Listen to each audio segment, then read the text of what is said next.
A better Nigeria, is it a myth or do we keep hoping? Nigeria is a highly religious country. How come corruption thrives?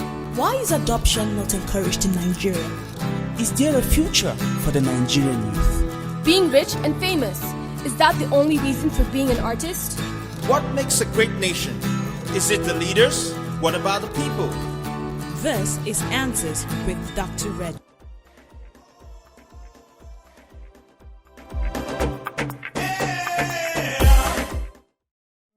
Good evening and welcome to Answers with Dr. Reggie, where critical life issues are clarified. My name is Agnes and I am in the studio with Lois and Joseph.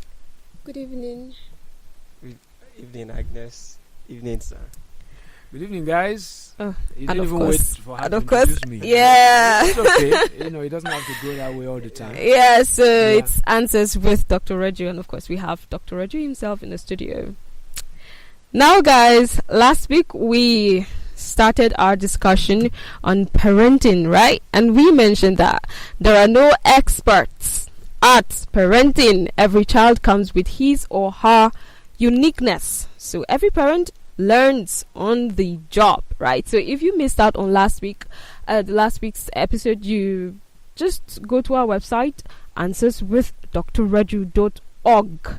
answerswithdrredu.org to listen to all our previous episodes. So guys, we are going to continue from where we stopped last week. So it's still parenting. I was about to ask who is excited. You guys are not parents yet, so yeah, but anticipating, like you're warming up. But parenting, like you said last week, is not necessarily that it's a child you give birth to. Okay. Yeah, we've been parenting some people, even ourselves. Oh, you have? Yeah. Okay. All right. Parenting is primarily. Yeah. Okay.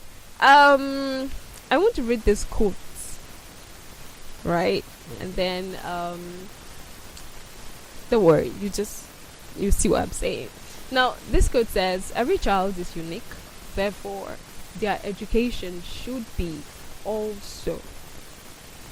Right.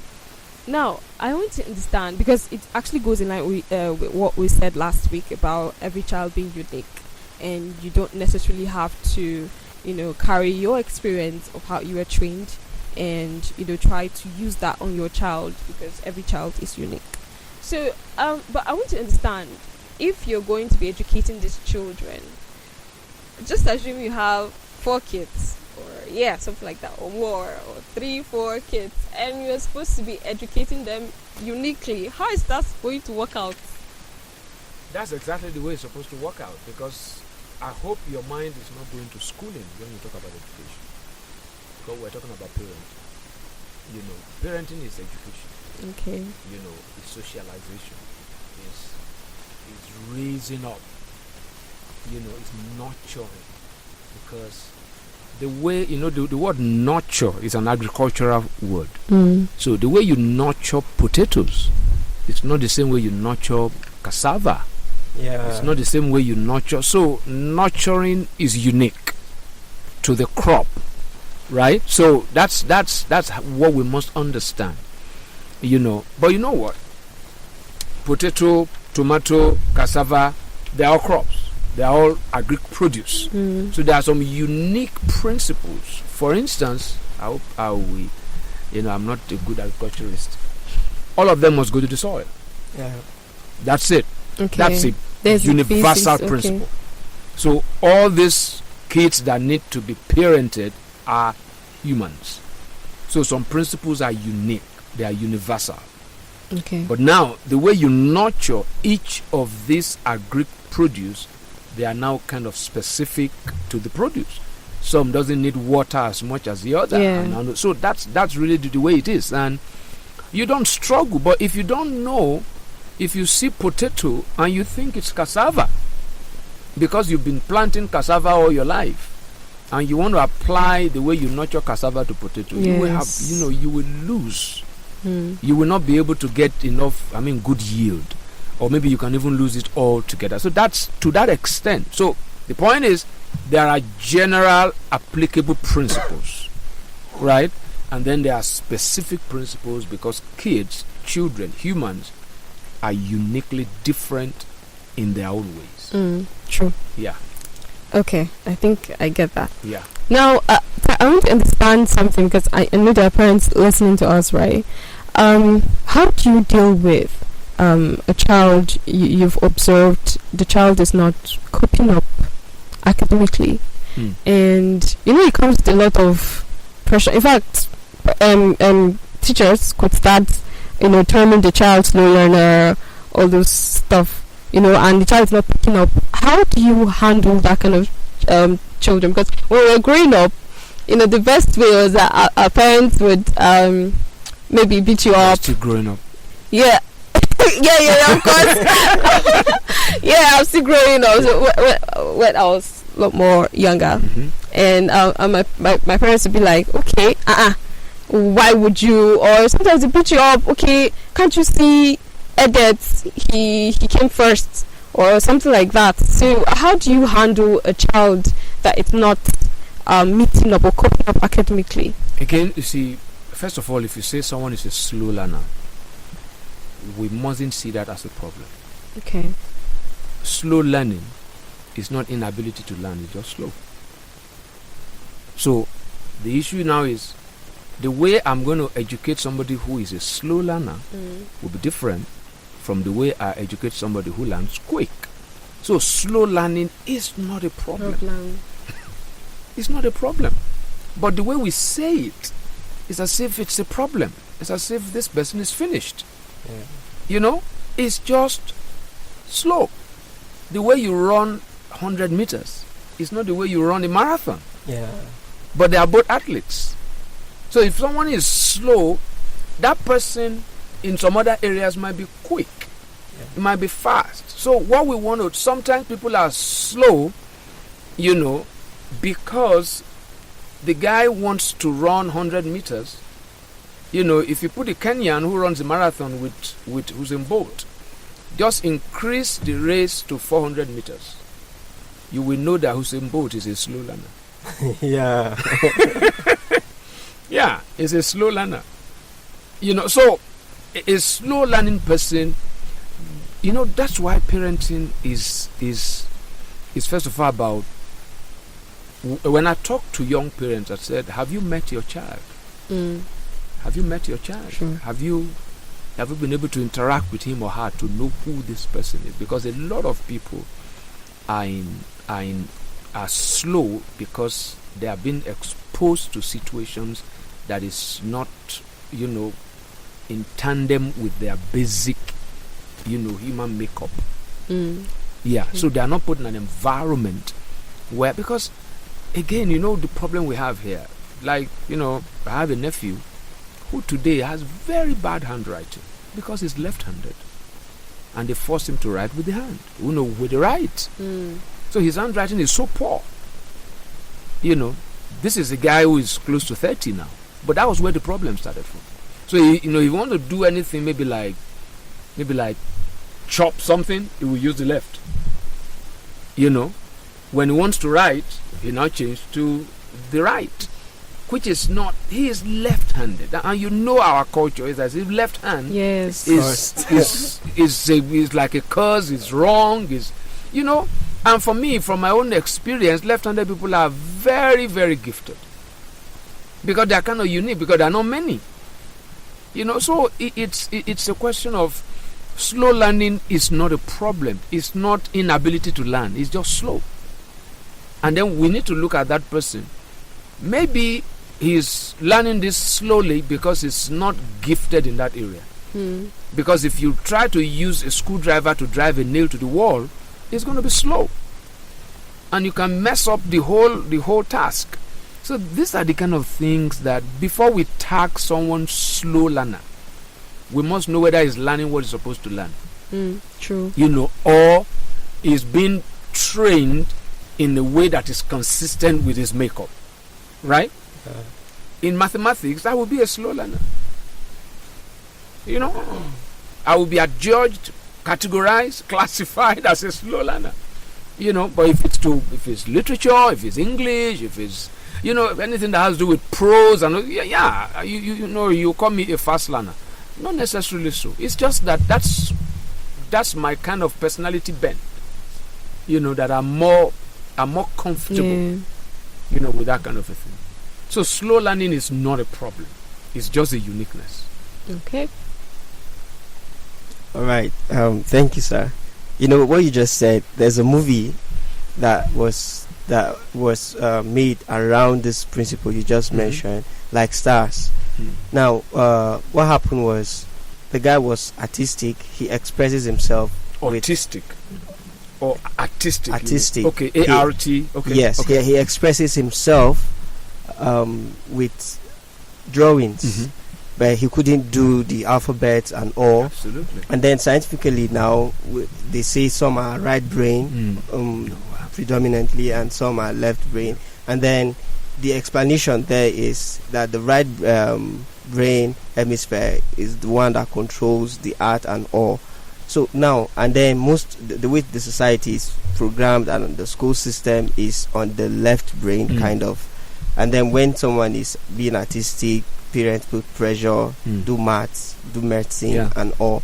Now the question I want to ask is this: if a parent is not very successful, maybe the parent is right brain, left brain oriented, and they put this kind of pressure, will it be right for a parent to meet another one that maybe this child, your child is like mine in some ways, and but yours is growing? Succeeding. Yes. Yeah.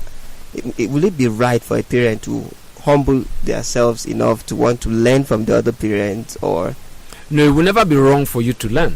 It never be wrong for you to understand uniqueness mixed with integration.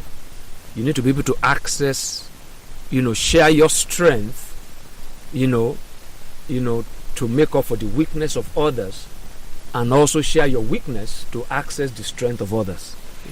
Maybe I'll tell you the story of my grandmom. My mom is the only child, and her fear was, being an only child, that she had a tendency of spoiling her.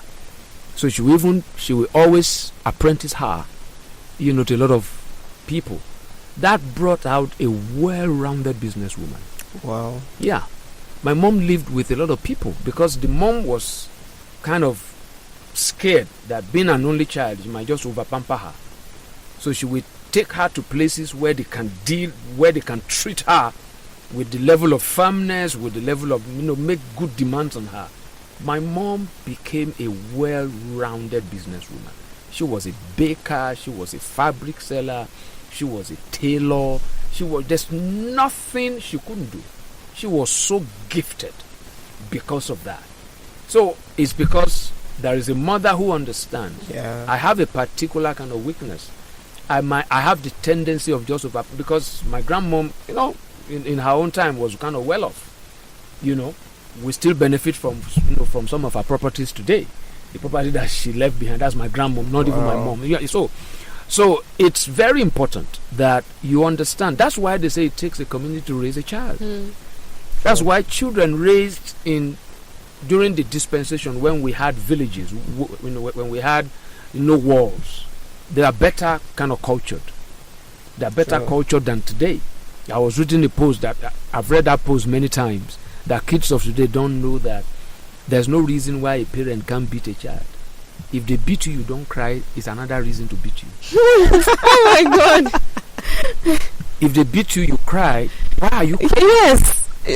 Let me beat you so I'll know. Don't cry, They beat you, you don't cry, you are in trouble. They beat you, you cry, you are in trouble. You cry for no reason, you are in trouble. So, but today, we and I'm saying this. I'm not advocating for just beating for the sake of beating, right? But you see, it works. It works. There is a way a child can be well-rounded if at certain times, at critical times, the cane is not introduced. We are becoming very Western, Yeah. We are becoming very Western, that we don't cane our children. we operate a boarding school, and the parent asked me when we are going to start, is there going to be bullying? I said, I cannot tell you there won't be bullying. But if we get to know about bullying, we will deal with it. We don't encourage bullying, but we might not be able to eradicate bullying. But if we get the bully, we will punish the bully. But you don't stay in the boarding house with them. Yes. But because today what you call bully was a normal way of life in our days. Yeah. And we are still here. And I think we are kind of more disciplined. We kind of, my own generation, we sort of have a more kind of balanced approach to life. We're kind of tough. You see, life is tough. And it takes the tough, to not just survive, to overcome. Life is like a hurdles race. You have to scale the hurdles. But we're training kids today to just be weaklings. Again, I have to be careful because of the culture that is prevalent now, where cane in every circumstance is wrong. And I tell the teachers in our school that you don't cane to hurt, you cane to correct. The moment you cane and there is injury, that's no longer discipline. Right? That's no longer discipline. And we set the rules. 1, don't cane on the buttocks, cane on the palm. Right? Cane on the palm. And there must be no injury. The issue is, when you have good relationship, that child will feel it, even if it's just 2 strokes of the cane. That I must have done something terrible for Mr. and Mrs. or Mr. or Miss or whatever to cane me. In fact, that child will come back to apologize after the cane. Right? Because he doesn't want to lose that relationship. So you can't eradicate that kind of toughness, that kind of making huge demand, because that's what brings out the best in people, to make demands on that person's potential. I don't know if I'm over answering this question. Is there anything like over answering the question? Okay, now you actually mentioned discipline. Yeah. I want to find out what's the best method for discipline in a home for a child. It depends on the child. We just started, and Okay. when we say discipline, don't look at cane. Right? To discipline means to train. Okay. Yeah, it means to train. The word discipline. A disciple is a learner. Right? Is a learner. That's who a disciple is. And that's where you get the word discipline. Now, they ask you too, when they want to inquire about the course you are reading in school, they say, what's your discipline? So discipline is not applying cane. It's you being put in a process where you are trained, equipped to become an expert in something. That's what discipline is. Okay. Yeah.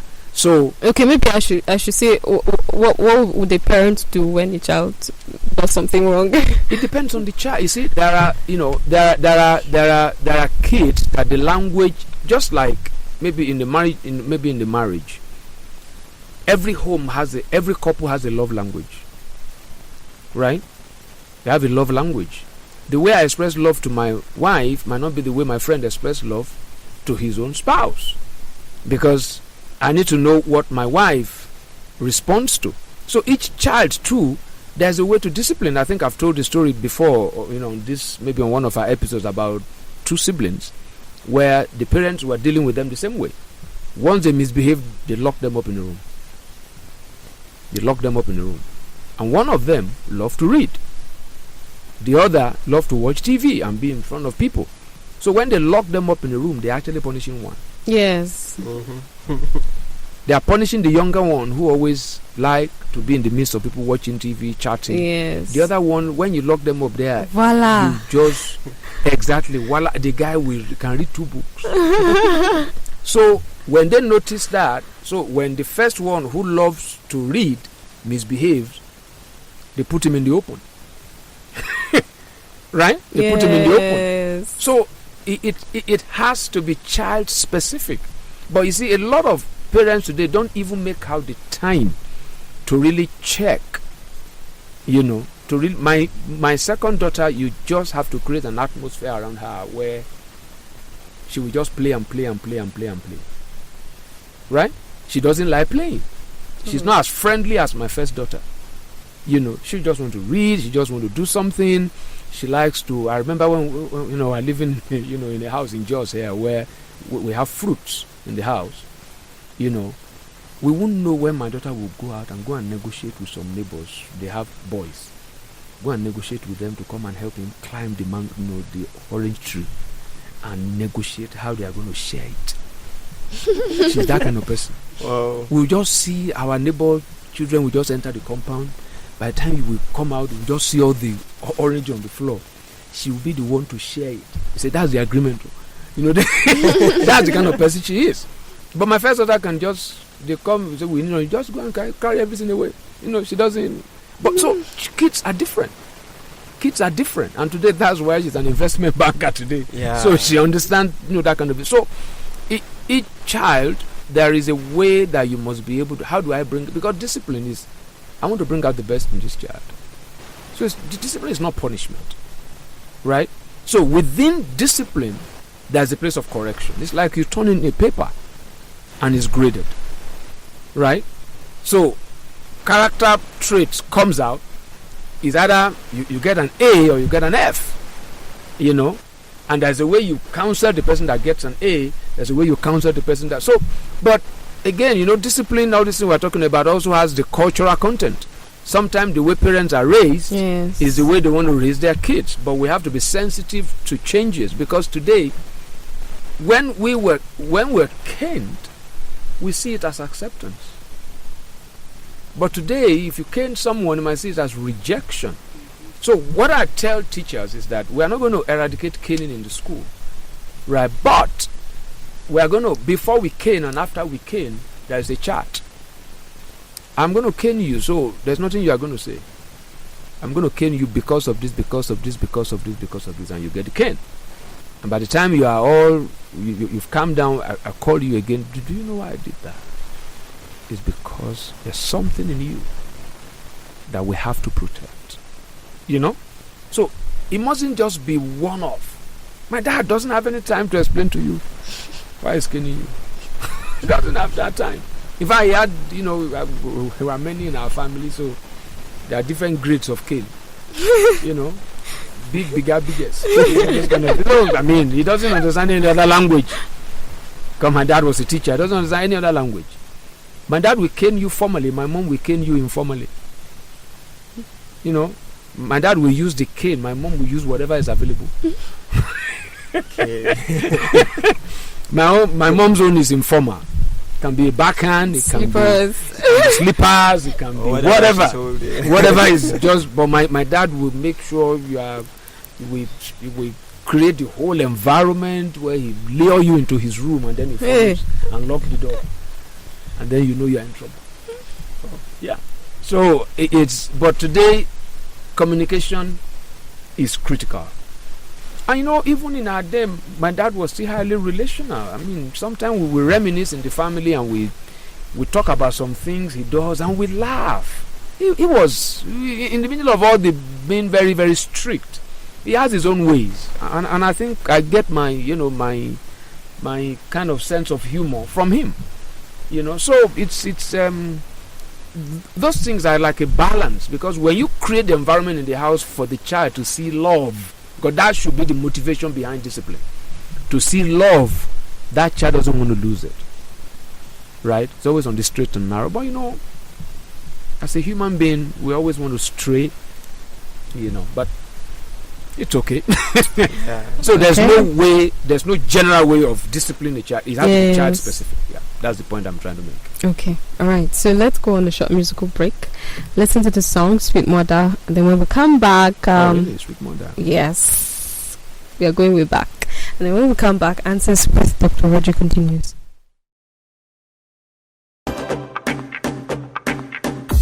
This is Partridge Radio. Welcome back. This is Answers with Dr. Reju, and I've been in the studio with Lois, Joseph, and Dr. Reju, and we've been talking about parenting parenting. Right. Now, let me start with this question. James, first. Let me use first.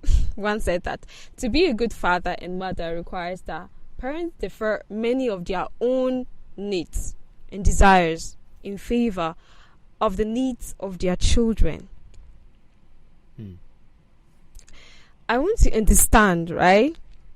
To what extent or at what point is it necessary that in the whole parenting thing, the parents would have to lay down their own desires, their own. I think that part is a bit scary. Now, there are various levels of parenting. You know, if things go normally, right? There are many hurdles in life that a parent will have scaled. You know, that you don't find yourself in a position where you have to struggle with your kids for some resources. You must have provided, you know, for some resources that your kids will be able to access. I'll give an example. If you still have to go to school where your kids have been educated, okay, that's a problem. That's a problem. You should have finished school. You know, you should. So when we're talking about an ideal state, right? Parents should work, become resourceful, strictly for the sake of their kids. Right? When my kids were going to school, when I was training them in school, I don't think for about 10, 15 years, my wife and I were actually using used clothes. Yeah. We couldn't buy clothes. We couldn't do, because that's priority. Somebody asked me, when are you going to build a house? I said, I have 2 skyscrapers that I'm building. I said, skyscrapers? I said, yeah. You know, and I mentioned the village where the university was. He said, oh, now I get it. You see, you can't have some basic comfort in life while you are raising your kids. It's not, it won't work. It will not work. And it's not just money. It's time, you know, it's making sure that they come first. I tell young parents that once you give birth to a child, know that for the next 25 years, you don't have a life. That's scary. It's not scary. It's so fulfilling. It's very fulfilling. I told someone years ago, and I remember I eventually told the boy that maybe you might not know that I was talking about you when I gave the example of a guy who bought a TV and the child was not in school. You know, I said this child will sell this TV and use it to buy cannabis. Because you don't understand priority. Now, that's what parenting is. Parenting is sacrifice. You know, because a lot of people become parents without even knowing what it means. And that's why we said last week that you don't get prepared enough for it. You learn, because some things can't just work together. You know, if you're going to be a good parent, you will have to give up some things. You know, my own father, you know, the only thing he left for us wasn't money, but everybody was educated. He didn't leave any account filled with money. But if we gather all our monies together today, that would be massive. That will really be massive, because parenting is investment where you are not looking for a return. You know, you are not looking for a return. So you will have to, and that's why I said it. You know, in an ideal state, you know, where you enter parenting, that there are some things you should no longer be looking for. You know, I tell young people that life is like a trimester. Between age 0 to 25, focus should be on you. It's me. 25 to 50 is us. Right? And then, in that us, that's a couple, right? Yeah. That's a couple. That us is to invest in, and by the time you're getting to the end of that second semester, it should be them. It's them. Once kids come in, and you see, if things go kind of well, you discover that sometimes you are in your 30s or late 30s and your kids are done. They become their own selves. Largely. By the time you are 40, honestly, you can start life again. Yeah. Whoa. Yeah. So, you see, for those listening to this program who are still very young, and those of you who are here, you need to have a high degree of presence of mind, that you want to be sensitive to those stages of your life, that you don't want to, like we normally make jest of some people. You don't want to use your gratuity to send kids to school. You don't want, in other climes, maybe in the West, you don't even have to have money to send your kids to school. There is education loan, but we live in a very, very unfair system, but it has its own benefits. Because there's nothing good in credit. There's nothing good in credit. So, but if the opportunity is there, for example, I believe that university education, here shouldn't be, this cheap. You won't have quality. But how many parents will be able to afford it? To that extent, those who can't afford should be able to have access to loans and things. But talking about laying down your dream, that's what parenting is. Is that fair? Is it instinctive? Is it something that just happens automatically? It's your sense of responsibility. You see, for your kids to get the best, right, you will have to give up some things. You will have to give up some things. I just said, when my kids were going to school, when I was being trained, because we wanted the best for them, we weren't buying anything for ourselves. We weren't buying anything for ourselves. We go to Katako and buy second-hand clothes. Yeah. That's it.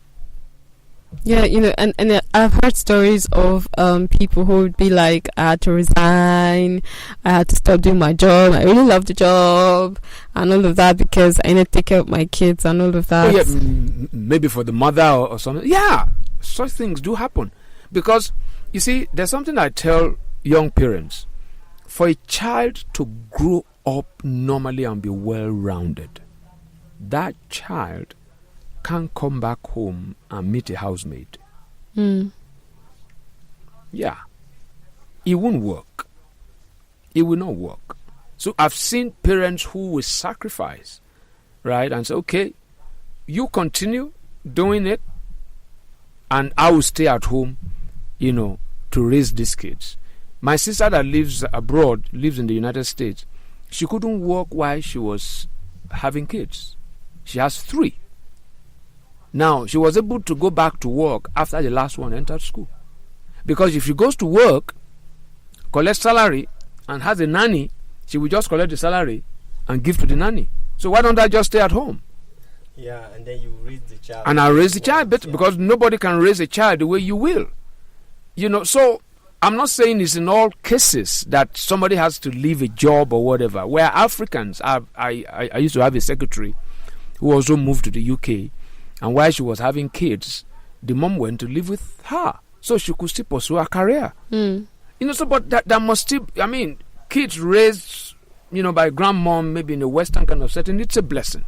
It's a massive blessing. But the point we're trying to make here is that it's going to require sacrifice. Sometimes the parents need to die to their dream. My wife had to leave banking, to go into education so that she can have time. Right? Because I remember when both of us were working in the bank, we'll close, maybe we have an outing, I'll leave home, go pick the kid, go back home, change for her, put her, we're in Nigeria, I can't say this abroad, put her on my laps and drive. Put her on my laps and drive, and pick her up at work before we can go to work. So these are the kind of things that it's because raising kids is very time consuming, but it gets easier as they grow. It gets easier in terms of time, but it tasks you in terms of money. Yeah. It asks you in terms of money. So it's a lifetime, and this thing we are talking about takes a minimum of 25 years of your life. So if you live at 70, you've already lost how many? If you live to be 70, that's 70. Yeah, minus yeah. 25. So, and then by the time you're 70, what can you do? So, to raise a properly rounded, at least you need 25 to 30 years of your life. Pretty much all your life. Pretty much all your life. So we really like a First Nation American. These are the original Americans. The Indians said something. I think it's the person they named Seattle after. He said, "We don't bequeath the world to our children. We borrow it from them, and we have to give it back to them with interest." Wow. He said, our kids don't inherit the world from us. We borrowed it from them. It's there, so we have to give it back to them with interest. So really, parenting is saying, my life is about my kids. Okay, sir. The way Lois asks questions, she will come in. Can I really do this? But it's okay. Don't worry.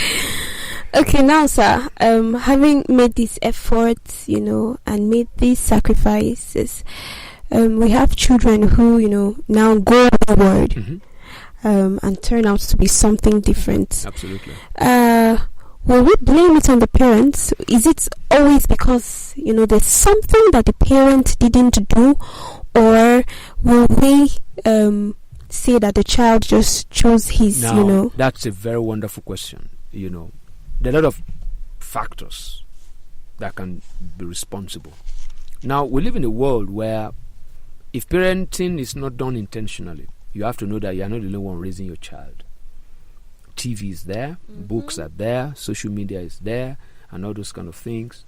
So, parents will have part of the blame, and then there's also a time in the stage of that child where he or she will make bad decisions, right? But we can also, so they are all kind of connected. It's like a web, right? It's like a web. But the reality of life is that there's a realm of life and living that's beyond human control. But you want to tell yourself as a parent, since we are talking about parenting, so we won't focus more on what the child, but you have to tell yourself, as a parent, if things go bad, you want to be able to tell yourself that I think I did what I was supposed to do. Yeah. My best shot. Yeah, I gave it my best shot. I gave it my best shot. Because today, kids don't have regulation. I love kids to do video games, but it must be the time when they are supposed to be doing video games. Kids must watch TV because TV is part of education, but it must be regimented, it must be regulated. So because video game playing is very good, it enhances decision making. That's the mind behind those games. When you're playing those kind of games, you are learning how to take decisions, how to get out of, difficult situations. So it has, and those things need to be explained to them. That's what you are learning, so that they know what they are, it's amazing. My 9-year-old went for a function, and they gave her food that she's never seen before, and she was kind of struggling with it. There are elders, they told me this story because I wasn't there. There are elders on the table, much older, and after a while he said, "Excuse me, I don't explore food." My wife said the guys at the table nearly choked. "I don't explore food. That is, can you guys give me something? So this, I can't imagine where she got that kind of phrase from at her age. She's never heard me say that kind of a thing. But see, she's been able to piece a lot of things because they are learning. It's just that you just create a framework, right, where you draw the limits. Because freedom is negative if it has no boundary. The first law of freedom is the law of limitation. Yeah, it's a law of limitation. So if you don't understand boundaries, you don't know freedom. What gives freedom meaning is boundary. When freedom doesn't have boundary, it's called license. That's not freedom. Because freedom is what puts you in charge. You need to be in charge of the process. Freedom is from two words, free and dominion. The liberty to exercise dominion. That's what freedom is. So that parent must be able to say at that particular point. And again, you see, it's difficult for a child to turn out bad. It's a long process. It's so difficult for a child to turn out bad. In this time? Yes. If parents won't stop. Right? If they won't stop. And there's something about parenting that you can't just stop. You see, for parents, the psychology of parenting, parents never believe their kids grow. You're always a baby. Yeah. You're always a baby. If my parents were alive, they would still give me counsel. That your program you're doing, don't you think it's better to do it this way? They will still give me counsel. Because they don't believe. So that's why I'm saying that it's so difficult. But you see, a lot of parents today pamper thinking they love. They pamper thinking they love. The easiest way to destroy a child is to pamper the child. There needs to be a very, a well-guarded kind of fear, a positive, healthy kind of fear that a child should have for the parents. That everywhere that child goes is hearing the parent. Yes. Yeah. That's when we know we are doing parenting well. So it's very difficult for a child to turn out bad. The child will go bad when the parents give up. But parenting, I'm not talking about parenting as a life experience never gives up. He's always hoping. But many times, because of some gaps that parents might have left because of maybe chasing this or that, building a career, they don't want to set down that kind of dream. To bridge the gap, it's tough. Very tough. So parenting is something that you don't want to leave any gaps.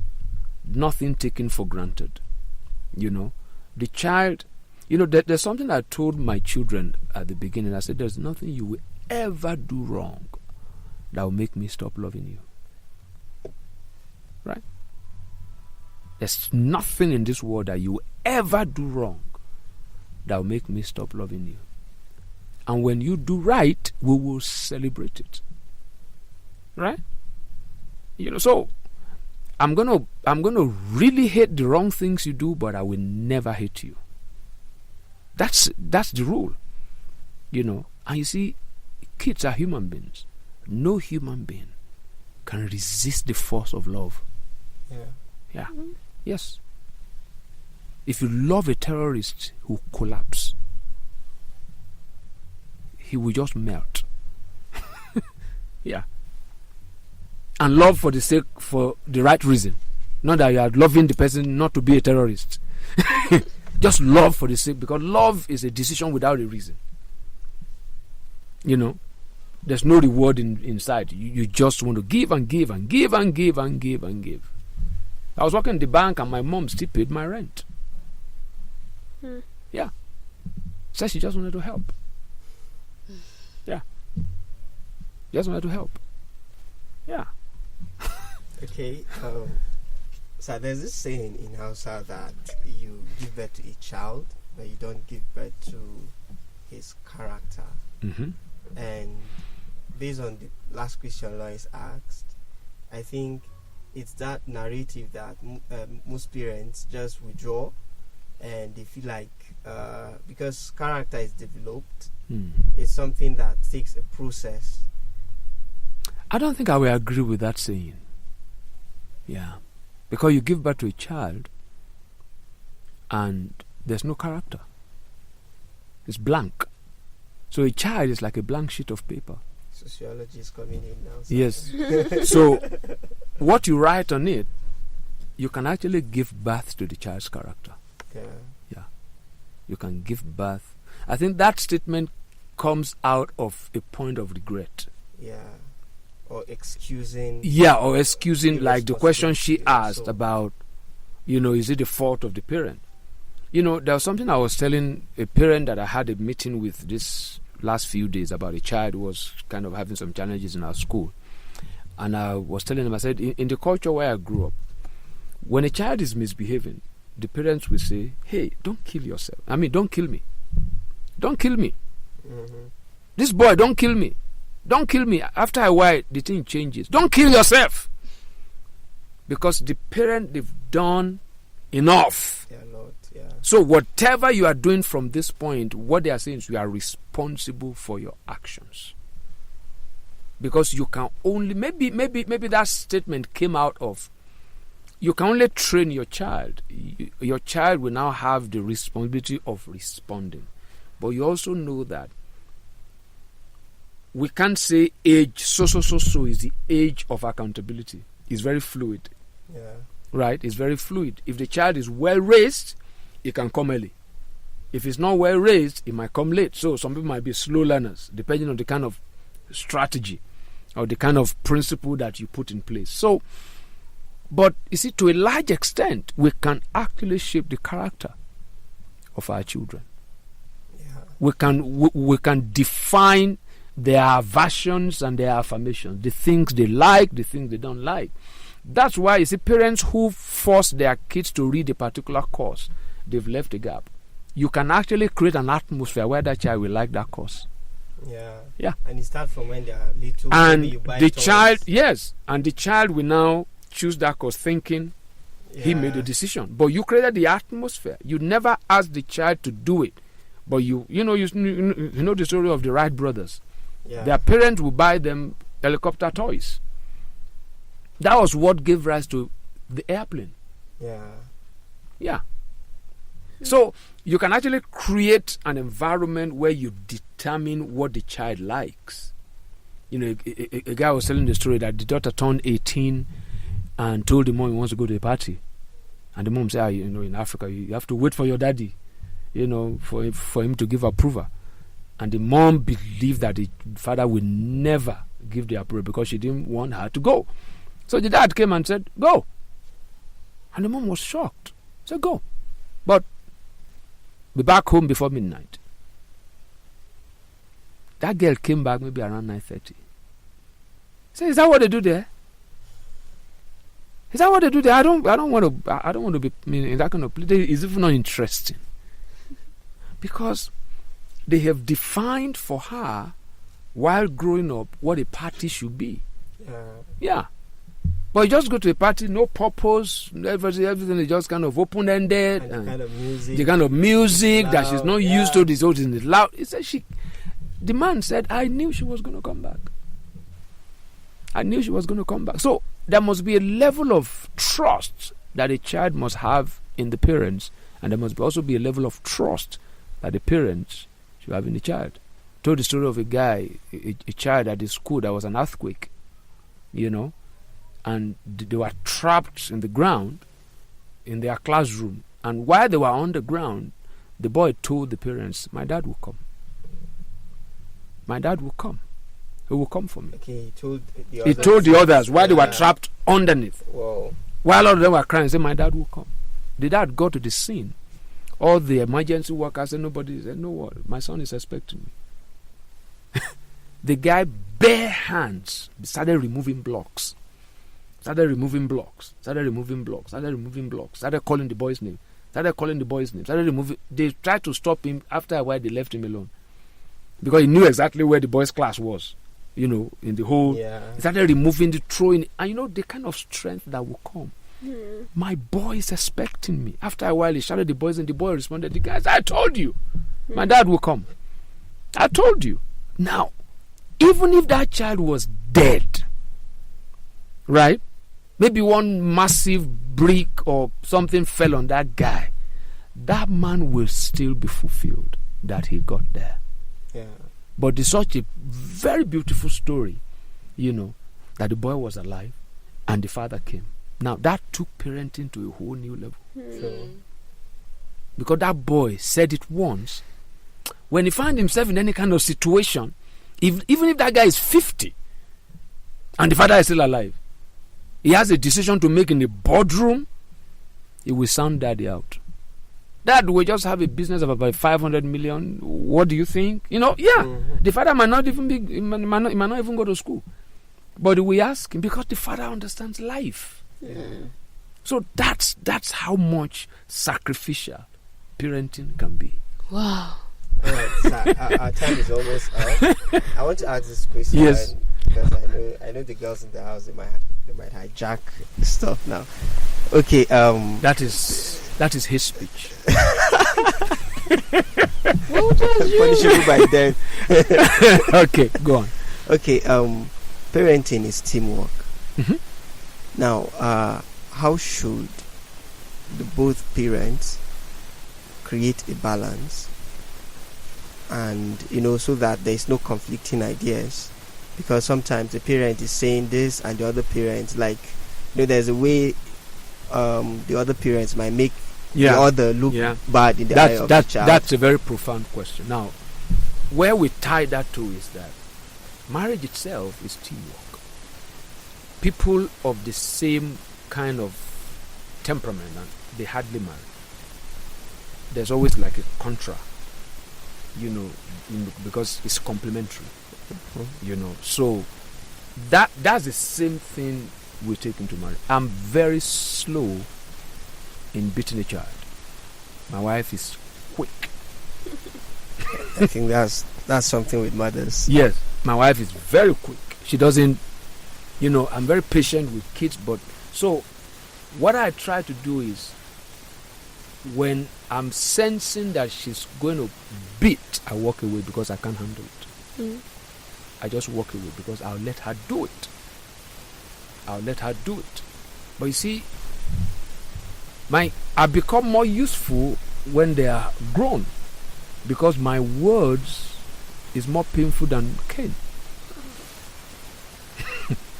But you see, you don't talk to a child, you cane the child.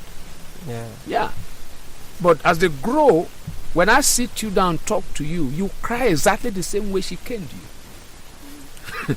And even more, because the pain will fade off. Yeah, but this one kind of, so you're right, it's a teamwork. But many times, I've seen it. When one disappears, that's the reason why single parenting is an impossibility. Yeah. It will never work. If you're a single parent, you need to look for someone to complement. Either a single mother or a single father. And you don't have to marry. If marriage comes, fine. In fact, sometimes marriage might be disruptive. For that, except, but the point is, there must be someone that serves as that partner that the child recognizes, and that's the whole essence of having a godmother, godfather, and all those. Yeah, so it's a teamwork. So it even goes beyond the father and the mother. That's what I tell people when even young girls come to me. I have a problem with my husband. The first question I ask is, who is that person that your husband listens to? When I hear nobody, I'll tell the girl, you are in trouble. If your spouse has nobody he or she listens to, you are in trouble. You are in trouble because life is a partnership. You must have someone above you, someone at par, it might even be someone younger that can talk to that person. But when you say nobody, you married a monster. You've just married a monster. And bringing a child into that kind of a situation is unfair. So it's teamwork. So when this person, so at every point in time, this thing is very fluid. We can't say, okay, this is mom's assignment, this is that. We don't have the time to determine that. But when it happens, there is a natural response. Yeah. The way mom will respond, the way dad will respond, So, and then it gets to a point where they send you to uncle's house. Right. Your uncle wants to see you, you are in trouble. Yeah. Uncle was around, was looking for you. Really? You know you're in trouble. So, it's like that. I might be your uncle came around. Oh, really? Maybe you dropped something. You know, so it's all. But you've asked a very profound question. It's partnership. Both it starts with the parents, that's the mom, dad, and then it kind of it should go. That's times it's a friend that you call to come and talk to your son. Yeah, you must have somebody that you can report everybody to. Right. Thank you, sir. Okay, and there's something I got from you were given an example of the boy and his dad, maybe in the boardroom and has an issue and it's calling. I'm seeing how parenting is actually changing form over time and over the years and all. So guys, we've come to the end of today's episode of Answers with Dr. Raju. Hope you learned a few things, because I learned a lot. So don't forget that you can visit our website answerswithdrraju.org to stream on all our previous episodes. So guys, we'll see you next week for another exciting episode. Thank you very much.